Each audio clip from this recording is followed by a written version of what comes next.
அன்புள்ளங்களுக்கு வணக்கம். நான் உங்கள் ராமன். ஸோ தமிழ்நாட பொறுத்த வரைக்கும் இப்போ எலெக்ஷன் ஃபீவர் தான். அனலோட அனல்னு சொல்றது. சித்திர அனலோட இப்ப எலெக்ஷன் அனல் தான் ஜாஸ்தி போயிட்டு இருக்கு. ஸோ இன்னும் 3 டேஸ் தான் இருக்கு. ஸோ நெக்ஸ்ட் 5 இயர்ஸ்க்கு என்ன பண்ண போறோங்கிறத பிளான் பண்ணக்கூடிய தருணம். இது வந்து என்ன சொல்றது?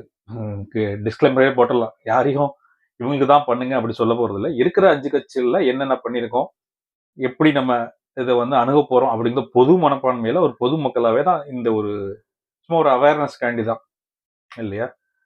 ஸோ டைரக்டா போயிடலாம். இப்போ நம்ம இந்த களத்துல வந்து தமிழ்நாடு முதலமைச்சருக்கான களத்துல வந்து இப்போ ஒரு 5 பேர் இருக்கிறாங்கன்னு வச்சுக்கோங்க.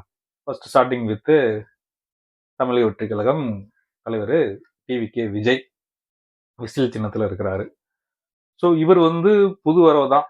ஓகேவா? இவர் புது வரவுனா மீன்ஸ் தமிழ்நாட்டுக்கு புது வரவு கிடையாது. இவர் நம்மளுக்கு பரிச்சயப்பட்ட ஒரு நபர் தான். ஆனா ஒரு 2 வருஷத்துக்கு முன்னாடி கட்சி ஆரம்பிச்சு மக்களுக்காக சேவை செய்யறேன்ட்டு வந்திருக்கிறாரு. பட் இவரோட வரவு எப்படின்னா, அவர் வரும்போது நல்ல ஒரு இன்னைக்கும் ஒரு மாஸ் அப்படிங்கிற ஒரு சப்ஜெக்ட்ல அவர் தான் லீட்ல இருக்கிறாரு இல்லையா? ஸோ மக்களே வந்து பார்க்குறாங்க வைக்கிறாங்க அந்த மாதிரி தாட்ல வந்து அவருக்கு இன்னைக்கும் இருக்கு. ஒரு மாஸ் ஜென்சியோட சப்போர்ட்டும் கண்டிப்பா அவருக்கு இருக்கு, இல்லைன்னா சொல்ல முடியாது. அதே மாதிரி இந்த 90s கிட்ஸ் அவங்களோட சப்போர்ட்டும் அவங்களுக்கு இருக்கு. ஸோ இல்லைன்னு சொல்ல முடியாது. ஆனா பிளஸ் அப்படிங்கிறதுலாம் இதெல்லாம் விஜய்ங்கிற மாஸ் அந்த ஸ்ட்ரக்சர் தான் கட்சிக்கு பெரிய பிளஸ்ஸா இருக்கு. ஆனா அது மட்டும் போதுமா அப்படிங்கிறது தான் எங்க கேள்வியா இருக்கு. ஏன்னா அவங்களுடைய ஃபேன்ஸ் கண்டிப்பா அவங்களுக்கு தான் போட போறாங்க. அவர் ஃபாலோவர்ஸ் எல்லாமே அவங்களுக்கு தான் போட போறாங்க. அதை தாண்டி ஒரு ஜென்ரல் மிடில் இருப்பாங்க. இவங்களுக்கு போடலாமா இல்ல இவங்களுக்கு போடலாமா அப்படின்னு தாட்ல இருக்கக்கூடிய ஒரு அந்த ஒரு ஓட்டர்ஸ் இருக்காங்க இல்லையா? அவங்களுக்கு நீங்க என்ன பண்ண போறீங்க? அதுதான் வந்து இங்க கொஸ்டின்ஸா இருக்கு. அது எப்படி கொஸ்டின்ஸ் மாறுதுன்னா, நீ எப்படி கவர் பண்ண போற? அவங்கள எப்படி நீ அட்ராக்ட் பண்ண போற? அப்படிங்கிறது தான் வந்து இங்க பெரிய கொஸ்டின் மார்க்கா இருக்கு. அவங்களுக்கு நீங்க என்ன ஒரு ஸ்பீச்சை கொடுக்குறீங்க? ஒரு உங்களுக்குமான அணுகுமுறை எப்படி இருக்கு? அது வந்து இன்னும் லேகா தான் இருக்கிற மாதிரி பாக்குறோம். ஆக்சுவலி அவருக்கு நிறைய டைம் இருந்துச்சு. ஒரு 2 இயர்ஸ் நல்ல டைம் இருந்துச்சு. ஒரு நல்ல எக்ஸிக்யூட் பண்ணியிருந்தாங்கன்னா தமிழ்நாடு ஃபுல்லாமே அவரை ஃப்ரீயாவே மூவ் பண்ணிருக்க முடியும். இந்த இந்த மாவட்டம் மட்டும் இல்லாம எல்லா இடத்துக்குமே ஒரு ட்ராலி மாதிரி ஒரு ஊர்வலம் மாதிரி இது போன அண்ணாமலை போன மாதிரியோ இல்ல ராகுல் காந்தி போன மாதிரியோ ஒரு ஃபுல் டைம் எடுத்து ஸ்பெண்ட் பண்ணி நீ தமிழ்நாடே ஃபுல் கவர் பண்ணி ஒரு ஓட்டர்ஸை அவர் கிரியேட் பண்ணியிருக்க முடியும். அவருக்கு அதுக்கான ஸ்பேஸ் இருந்துச்சு, அதுக்கான டைம் இருந்துச்சு. பட் அதெல்லாம் எங்க ஒரு வருஷத்துல அவர் விட்டுட்டாரோ அப்படிங்கிற ஒரு கொஸ்டின் மார்க் அந்த இடத்துல இருக்கு. அதான் ரசிகர்கள் தாண்டி அவருக்கு இந்த பொது ஜனத்துக்கு இன்னும் ஒரு இம்பார்ட்டன்ஸ் கொடுத்து அடுத்த கட்டத்துக்கு மூவ் பண்ணணும் பண்ணியிருந்தா நல்லா இருந்திருக்கும் அப்படிங்கிறத என்னுடைய இது. மேபி எப்படின்னா ஒரு பாலிடிக்ஸ்ல இருக்க தான் போறாரு. ஸோ அடுத்த கட்டத்திலேயாவது நீ இதை விட்டு அடுத்த கேப் கிடைக்கும். ஸோ அதுல இன்னும் டைம் ஸ்பெண்ட் பண்ணி பொது ஜனங்களுக்கான ஒரு ஓட்டர்ஸை அவர் கிரியேட் பண்ணணும் அப்படிங்கிறது தான் என்னுடைய தாட்டா இருக்கு. சரி பார்ப்போம். எப்படியும் மேபி ஏதாவது மிராக்கல் நடந்து அவரு முதலமைச்சர் வந்தா கூட வேற வழி கிடையாது. we have to follow them only. So TVK அப்படிங்கிற கட்சி களத்துல இருக்கு.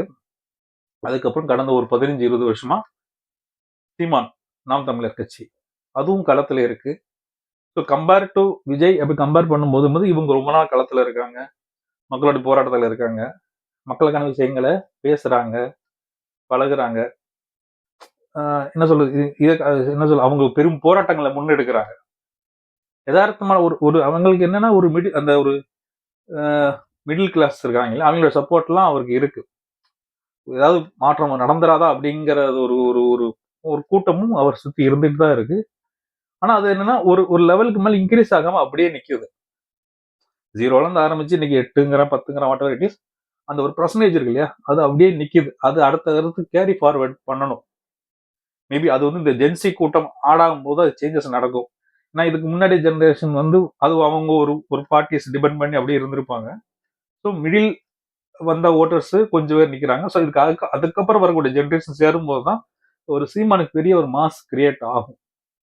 மேபி அது இவ்வளவு வருஷமா ஆகுதுன்னா திருப்பி இப்போ இது வந்து அவர் ஸ்டார்டிங்கா நினைச்சு ஸ்டார்ட் பண்ணாருன்னா இனிமே வர காலத்துக்குள்ள கண்டிப்பா அதுக்கு ஒரு பெரிய ஹோப் இருக்கும் அவருடைய தாட்ஸுக்கும். பட் அதை அவர் எப்படி ஸ்டாண்ட் பை அடுத்து கொண்டு போறாருங்க தான் பார்க்கணும். அவர் வந்து கரும்பு விவசாய சின்னத்துல இருக்கிறாரு. நாம் தமிழர் சீமான் அவர்களும் களத்துல இருக்கிறாரு. அடுத்தது பாரதிய ஜனதா, என்டிஏ பிளஸ் கூட்டணி கட்சிகள் இருக்கு. இல்ல அதிமுக, என்டிஏ, அது எப்படினாலும் பேசி முடிவு பண்ணிக்கோங்க. ஸோ உங்களுக்கே விட்டுறேன் சான்ஸ். ஸோ பிஜேபி பொறுத்த வரைக்கும் என்னன்னா, அவங்களுக்கு ஒரு ஸ்டாண்ட் இருக்கு இல்லையா, அதை நோக்கி தான் தேர் மூவிங். அவங்க பார்ட்டி அந்த ஹெட், அவங்களுடைய கோட்டஸ் என்னன்னா பேன் இந்தியா அவங்க தான் இருக்கணும். அந்த தாட்ஸ்ல தான் அவங்க மூவ் பண்ணிட்டே இருக்கிறாங்க. ஸோ சிறப்பா தமிழ்நாடுக்குன்னு அப்படிங்கிற கான்செப்ட் அவங்களுக்கு கிடையாது. அவங்களோட கான்செப்டே பேன் இந்தியா மட்டும்தான். அப்படி இருக்கும்போது வாஜ்பாய், எனக்கு தெரிஞ்சு வாஜ்பாய் பீரியட் வரைக்குமே நல்ல ஒரு மூவ்மெண்ட் பிஜேபியில இருந்துச்சு. நல்ல ஹோப் இருந்துச்சு, அதுக்கான ஒரு மூவ்மெண்ட் கிடைச்சிச்சு. எல்லாருமே பிஜேபியை வந்து அப்பதான் வந்து சப்போர்ட் பண்ணி ஒரு ஒரு ஃபார்ம் பண்ண ஆரம்பிச்சாங்க தமிழ்நாட்டை பொறுத்த வரைக்கும்.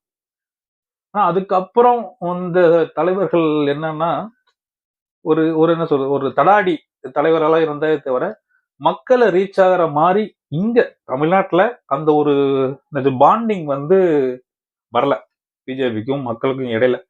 அது இப்ப இந்த நம்ம அண்ணாமலை இந்த தலைவர்கள்லாம் வந்ததுக்கு அப்புறம் அவர் ஒரு ஒரு இளைஞர்கிட்ட, ஒரு யங்ஸ்டர் கிட்ட, இல்ல பெரியவங்க யார்கிட்டயுமே இருக்கட்டுமே, அவர் அவர் ஒரு ஒரு ஒரு குரூப்பை கிரியேட் பண்றாரு இல்லையா. ஸோ அது இப்போ ஃபயர்ல இருக்கு, நடக்க இப்போ நடத்துல அந்த ஒரு மாசம் அந்த குரூப் இருக்கதான் செய்யுது. ஸோ இவங்க எப்படி இன்னும் வரக்கூடிய காலகட்டத்துல இது எப்படி முன்னெடுத்து கொண்டு போறாங்க அப்படிங்கிற ஒரு இதை பொறுத்து தான் பார்க்கணும். ஆனா இப்போதைக்கு அந்த ஒரு ஃபயர் ஃபுல்லா பிஜேபிக்கு இருக்கான்னா இல்ல, இப்ப தான் 10 வச்சிருக்காங்க. இது எப்படி அடுத்த கட்டத்துக்கு மூவ் ஆகுதுங்கிறது பொறுத்து தான் பார்க்கணும். எப்படி அதான் என்ன சொல்றது, தலைவர்கள் அடுத்து எப்படி அமைய போறாங்க. இவங்களுக்கு பார்த்தீங்கன்னா ஒரு 4-5 கேண்டிடேட் தான் தெரிய மாதிரியே இருப்பாங்க. மற்ற கேண்டிடேட்ஸ் யாருமே நமக்கு தெரியல. அந்தந்த ஏரியால போய் தோற சொல்ல, தமிழ்நாடு பொறுத்த வரைக்குமே நமக்கு 5 வைக்க முகம் தானே தெரியுது. அதை வச்சுதான் நம்ம இதை சொல்லிக்கிட்டு இருக்கிறோம். ஸோ ஒரு மாஸ் நீங்க எல்லா இடங்களும் பரப்பும் போது தான் அது எல்லா பக்கமே ஒரு என்ன சொல்ற அரவணைப்பு கிடைக்கும் போது அது வந்து ஒரு ஒரு பார்ட்டி ஒரு ஃபர்ஸ்ட் இடத்துக்கு போறதுக்கான ஒரு என்ன சொல்றது ஒரு வே கிடைக்கும்.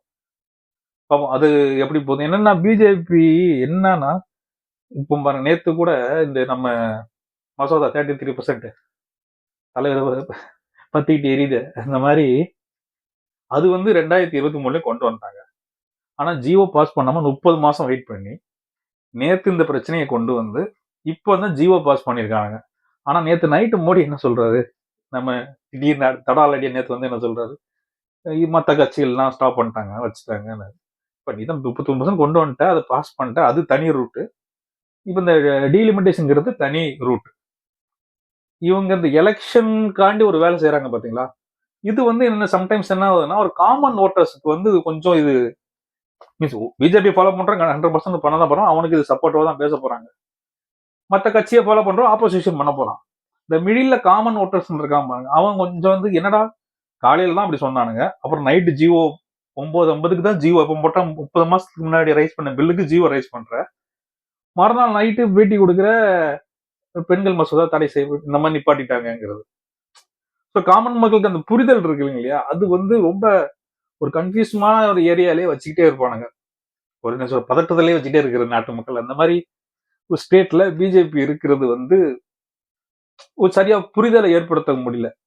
இப்ப அவங்க கிட்ட போய் ஏதாவது விளக்கம் கேட்டீங்கன்னு வச்சுக்கோங்களேன், அது யாரா இருக்கட்டும், தமிழ்நாடு பிஜேபி இருக்கட்டும், மற்ற பிஜேபியா இருக்கட்டும், அவங்களோட ஒரு விளக்கம் கேட்டீங்கன்னா பேசிட்டே இருப்பானே தவிர கடைசி வரைக்கும் அந்த பாயிண்ட் என்னன்னு சொல்லவே மாட்டாங்க. அதுக்கு சரியான முடிவும் கிடைக்காது. அந்த ஒரு லேகிங் இருக்கு. மற்றபடி அவங்களும் பெர்ஃபார்ம் பண்ணி 15 வருஷமா தொடர்ந்து ஒருத்தர் பிரதம மந்திரியா இருக்கிறாரு, அங்க நார்த் ஃபுல்லா ஜெயிக்கிறாங்கன்னா ஒரு கண்டென்ட் இல்லாம ஜெயிக்க மாட்டாங்க. அவங்களுக்கு ஒரு மாஸ் இருக்கு, ஐடியாலஜி இருக்கு, ஃபாலோவர்ஸ் இருக்காங்க, கண்டிப்பா அதை மறுக்கவே முடியாது. அவங்களும் இந்த நாட்டுக்காண்டி கான்ட்ரிபியூஷன் பண்றாங்க, யாரையுமே நம்ம குத்து முடியாது. தேர் ஆல்சோ கான்ட்ரிபியூஷன். ஆனா அது இன்னும் ஃபுல்ஃபில் அடையல, ஒரு இடத்துல லேக் ஆகி நிக்குது, கருத்து முரண்பாடுகளா நிக்குது அப்படிங்கிறது தான் இன்னைக்கு வரைக்கும் இருக்கு அந்த லேக். 15 வருஷமா இன்னும் ஒரு ஒரு செட் ஆஃப் ஏரியா பீப்புள்ஸை உங்களால கவர் பண்ண முடியல.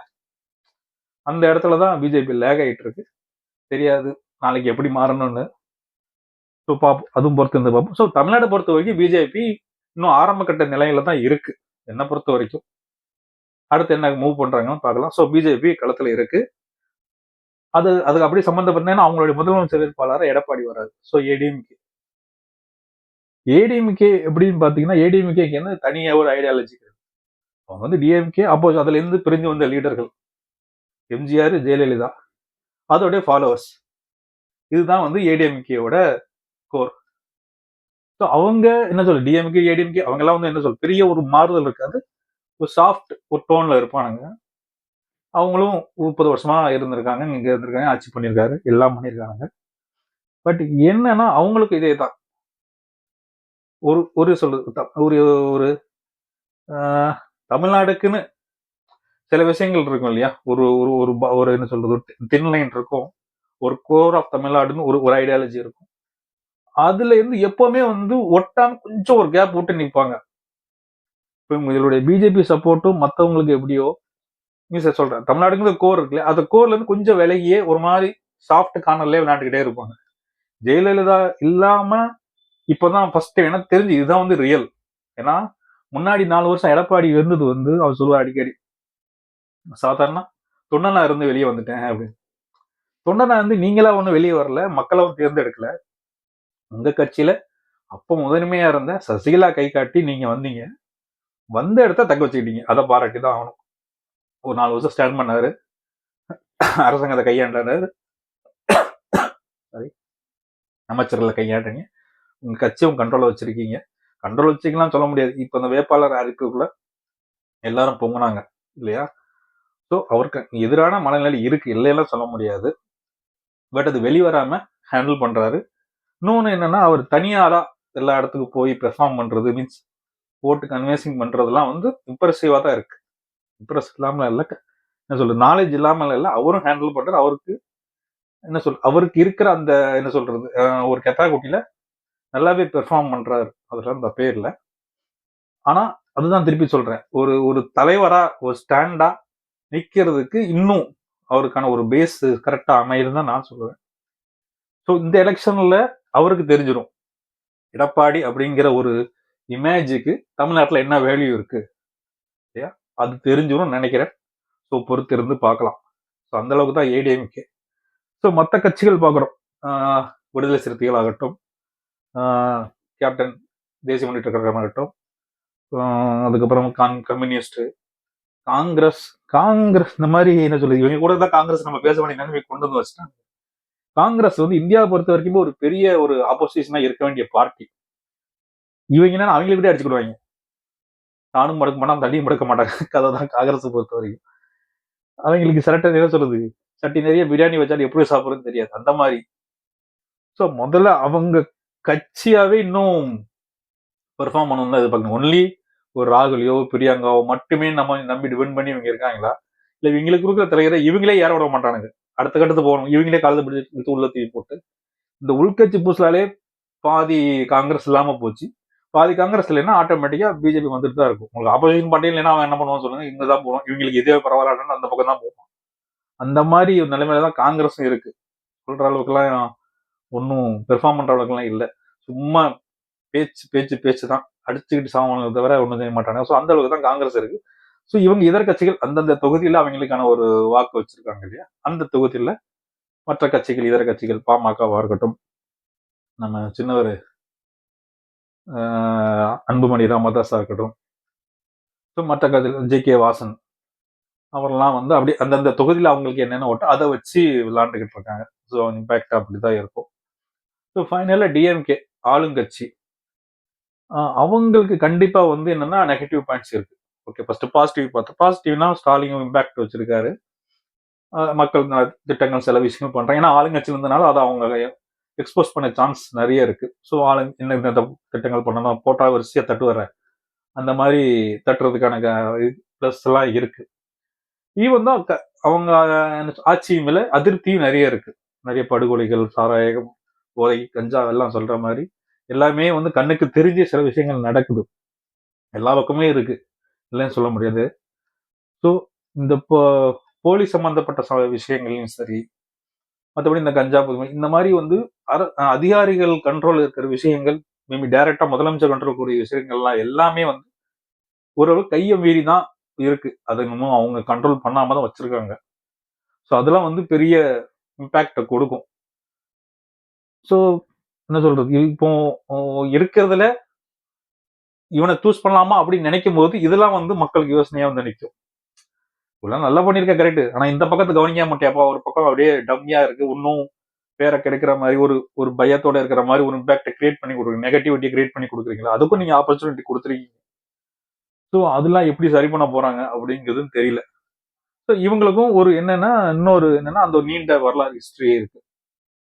கேட்டா ஆரம்பிச்சிருவாங்க பெரிய பெரியாரு, அண்ணா, கலைஞர் அப்படிங்கிறத ஆரம்பிச்சிருவானுங்க. ஸோ ஒரு ஒரு ஹிஸ்டரி இருக்கு, பிளஸும் இருக்கு, ஈவனா அதுக்கு ஈவனாவே மைனஸும் இருக்கு. ஸோ இந்த ரெண்டுல எது இல்ல என்ன சொல்ல வின்னிங்ல இருக்க போதுங்கிறத எலெக்ஷன் முடிஞ்சதான் தெரியும். ஸோ இதெல்லாம் வந்து தமிழ்நாட்டில் இருக்கக்கூடிய கட்சி இவங்க என்னென்ன எப்படி இருக்காங்க, எந்தெந்த ஆங்கிள் இருக்காங்கிற மாதிரி ஒரு சின்ன இம்பாக்ட் தான். ஸோ நாம என்ன பண்ண போறோம் அஸ் எ ஓட்டர் அப்படிங்கன்னா, என்ன பொறுத்த வரைக்கும் எப்படின்னா முதல்ல பாயிண்ட் நான் என்ன நினைப்பேன்னா, நம்ம தொகுதியில நம்மளுக்கு ஆக்சஸா இருக்கக்கூடியதான் நம்ம ஃபர்ஸ்ட் சூஸ் பண்ண வேண்டியிருக்கு. நம்ம தான் 4 பேர் இருப்பாங்கன்னா அந்த 4 பேர்ல யாரு ஒரு ஈஸி ஆக்சஸா இருக்கா, எவன் கொஞ்சம் டாமினேட் மீன்ஸ் என்ன சொல்லு ஒரு பதவி இருந்தும் அதை யூஸ் பண்ண தெரியாம இருப்பாங்க இல்லையா. பதவி இருந்தால் அதை கரெக்டாக யூஸ் பண்ணக்கூடிய ஆளா இருக்கணும், மக்களுக்கு ஈஸியா ஆக்சஸா இருக்கணும். முன்னாடி மாதிரி கிடையாது. இப்ப நீங்க என்ன பண்ணாலும் அடுத்து சோசியல் மீடியா வந்துடும். ரோடு போட்டோம் அடுத்து நோண்டி பார்த்துருவானுங்க. ஃபிளாய்ஸ் பேப்பரா தண்ணி வருதா, லைட் வச்சியா கரண்ட் வரலையா, பஸ் வரலையாங்க, எல்லாமே இமீடியட்டா சோசியல் மீடியா அப்டேட் பண்ணக்கூடிய டைம் இது. ஸோ இதெல்லாம் வந்து நீங்க கரெக்டா பெர்ஃபார்ம் பண்ணி நம்ம முன்னாடி மாதிரி வந்து நம்ம வச்சோம் தோச்சோம் அப்படிங்கிற மாதிரி போக முடியாது. எல்லாமே ஏ டு Z போட்டு கிழிச்சிருவானுங்க. ஸோ அதுல பெர்ஃபார்ம் பண்ணக்கூடிய ஆளா மக்களுக்கு நேர்மையா சரியா செய்ய வேண்டியதை அந்தந்த தொகுதியில சாதாரண மனசு எனக்கு அப்படித்தான் தோணும். இந்தியாவில என்ன நடக்குன்னு நான் முதல்ல யோசிக்க மாட்டேன். தமிழ்நாடு சென்னையில என்ன நடக்குன்னு யோசிக்க மாட்டேன். என் தொகுதியில எனக்கு தேவையானது ஒழுங்கா நடக்கா அப்படிதான் பார்ப்பேன்.